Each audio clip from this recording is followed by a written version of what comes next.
नमः संस्कृताय। विद्यार्थियों, हम एक शब्द, द्विशब्द, त्रिशब्द, पुल्लिंग, स्त्रीलिंग और नपुंसकलिंग में 7 विभक्तियों में अध्ययन कर चुके हैं कि इनका प्रयोग विभक्ति के साथ कैसे किया जाता है। आज हम चतुर्शब्द पुल्लिंग शब्द का अभ्यास करेंगे। तो ध्यान रखना है कि चतुर्शब्द का मतलब होता है 4। चतुर्शब्द जिस विभक्ति और वचन में है और जिस लिंग में है, उस विभक्ति, उसी वचन और उसी लिंग में चतुर्शब्द के बाद आने वाला संज्ञा शब्द आएगा। जैसे चतुर्शब्द प्रथमा विभक्ति बहुवचन है, तो संज्ञा शब्द पुल्लिंग जो होगा वह भी प्रथमा विभक्ति बहुवचन होगा। ये हमें अच्छी तरह से जानना है। ये विभक्ति है और यहाँ पर प्रथमा विभक्ति की बात कर रहे हैं।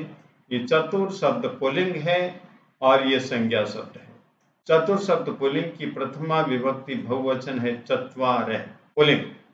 इसी प्रकार ये बालक शब्द है, प्रथमा विभक्ति है, बहुवचन है और पुल्लिंग है, तो बालकाः, चत्वारः बालकाः। इस प्रकार से हम लिखेंगे। यहाँ पर बालका की जगह यदि बालकौ लिख दिया गलत होगा, बालके लिख दिया गलत होगा, ठीक है। बालका भी लिख दिया गलत होगा, क्योंकि कहा गया कि जिस वचन, विभक्ति और लिंग में चतुर शब्द है, उसी वचन, विभक्ति और लिंग में आप संज्ञा शब्द लिखेंगे, जो भी होगा। अब द्वितीय विभक्ति देखेंगे तो द्वितीय विभक्ति में चतुर शब्द का होगा चतुरः है, और इधर द्वितीय विभक्ति बहुवचन है और पुल्लिंग है बालकान। चतुरः बालकान, 4 बालकों को, ऐसे इसका अनुवाद हो गया। तृतीया विभक्ति है और तृतीया विभक्ति में चतुर शब्द पुल्लिंग चतुर्भी बहुवचन और बालक शब्द पुल्लिंग बहुवचन बालकै।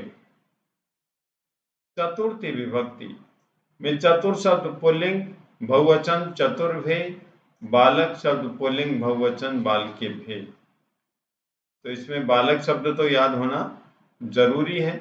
बालक शब्द याद है तो हम आसानी से कर सकते हैं। पंचमी विभक्ति में चतुर शब्द का प्रयोग किया जाता है कैसा? चतुर्भे।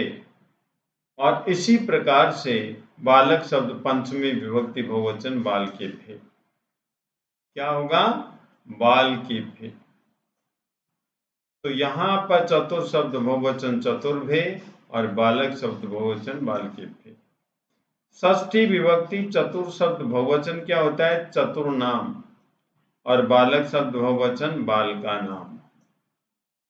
सप्तमी विभक्ति चतुर शब्द बहुवचन पुल्लिंग चतुर्षु, बालक शब्द बहुवचन पुल्लिंग बालकेषु। इस प्रकार से हम आंसर लिखते हैं। बालकेषु दिया हुआ शब्द हो और इधर ब्लैंक दिया हुआ हो, ब्रैकेट में चतुर लिखा हुआ हो, तो हमें क्या लिखना है? तब हमें लिखना है चतुर्षु, क्योंकि जब तक चतुर शब्द भी आप याद नहीं करेंगे, अभ्यास नहीं करेंगे, तो हम आंसर सही नहीं लिख सकते हैं। और बहुत ही सरल तरीके से आपको बताया हुआ है कि एक शब्द का अभ्यास यदि आप लिख करके करते हैं तो द्विशब्द याद हो जाता है, त्रि हो जाता है और चतुर शब्द भी याद हो जाता है। बस थोड़ा सा इंटरेस्ट रखने की आवश्यकता है। धन्यवाद।